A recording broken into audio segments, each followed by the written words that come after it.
hope you got something good to eat tonight. Hi, Mom. The coach really gave us a workout. And, oh, boy, ham. I'm so hungry I could eat a neutral and see what he gave us to do. Chuck. Huh? Could you serve yourself in a less athletic manner? Oh. Is this better? Chuck. At least you could manage to be on time. After your mother goes to all the trouble to prepare a fine meal, it's only common courtesy, Chuck. I know, but I couldn't help it. I was late home from school. Never mind. He did wash up and brush his hair. By the way, Chuck, I saw Barbara's mother downtown. That's quite a supper party she's planning. Is it this Friday? I'm not going. Why not? Do I have to have a reason? But all your friends will be there. Carl, I'm not going. Chuck, don't talk with your mouth full.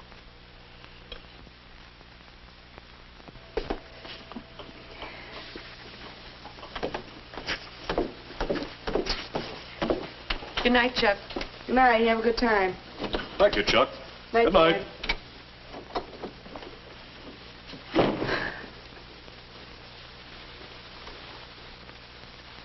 Oh, who wants to go to a supper party? You do, Chuck. Huh? Who are you? We're looking into the future, Chuck. I am the young man you are going to be in a few short years. Well, if you say so. And take it from me, when we're my age, we won't be turning down invitations. Maybe not. Tell me, why aren't you going? I don't know. I do. You're worried about not doing the right thing. Your table manners.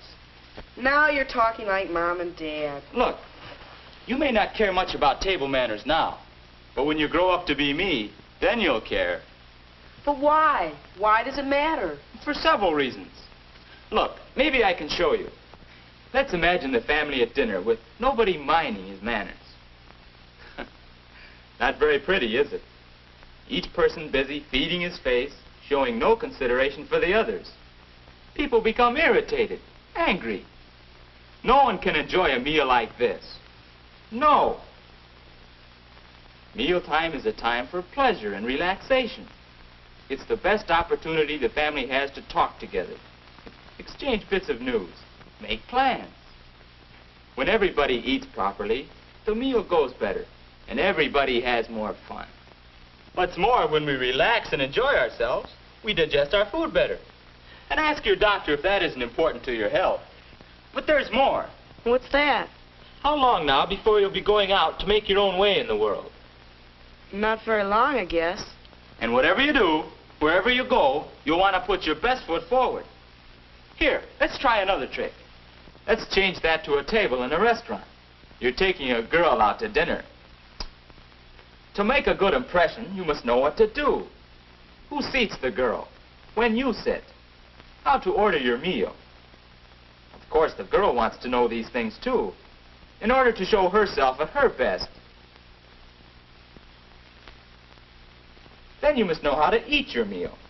And the only way to have good table manners when you want them is to practice them regularly at home. Get in a habit of eating properly, so it just comes naturally. Or take another case. Say you're having lunch with your boss. Say he's thinking about somebody to fill a good position that's opening up. Well, put yourself in the boss's place. Would you give the job to a fellow like this? Or to a fellow who thinks that table manners are silly?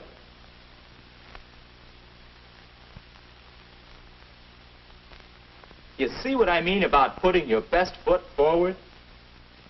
Table manners are important because people judge many things about you just by the way you eat. All right, maybe so, but it's also complicated. Is it? Look, there's nobody here. Let's try it out. What do you mean? Come on. Besides, that supper party sounds good. If we know what to do, I think we'll want to go. Well... Look sharp now. There. There is a place setting properly arranged. It looks all right, but what am I supposed to do? That's the question. Well, What would you do if you sat down to dinner and found 3 forks, like this? I'd probably end up with one left over and wonder what I did wrong. Not if you remember one simple rule. Always use silverware from the outside in. So, starting from the outside, use this for your salad, this for your main course, and this... Why, that one must be for the dessert. You see? It's easy. But there's something funny here. Doesn't the butter knife belong here? Well, the book says either place. And speaking of the book, it wouldn't hurt you to use one sometime and check up on any points that you're not sure of. Sure, we have some books in school, but I'll have to be careful who sees me reading it. Don't worry, you can manage that. And now to use these things. Let's have some food. Say, it's too bad you've just eaten. Yeah. Excuse me. Things will be easier if you'll remember that in eating, there are 3 kinds of food. Finger foods, fork foods, and spoon foods. Now, clean, dry foods, bread is one of them, are finger foods. But when you have something that's messy or sticky, you better use a fork. Yeah, like a cream puff? That's the idea. Now, fork foods include meats, potatoes, vegetables, salads, and many others. There's a right way to hold a fork, and this is it. Don't put onto your fork any more than 1 mouthful of food. Oh yes, after you've placed food on your fork, if you decide to talk, lay it down until you're ready to eat. It looks better. And this is the way to park a fork, after you've used it. Not propped up on the edge of the plate, huh? That's the idea. Here, now you try it. Okay. Now with some fork foods, we need a knife. Let's see how you use it.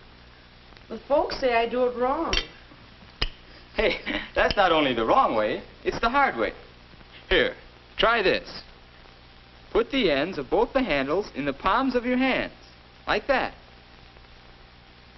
Hold the meat with your fork and cut the meat. Don't tear it apart. Say, this is better. You see? Good table manners are just common sense. Is that right?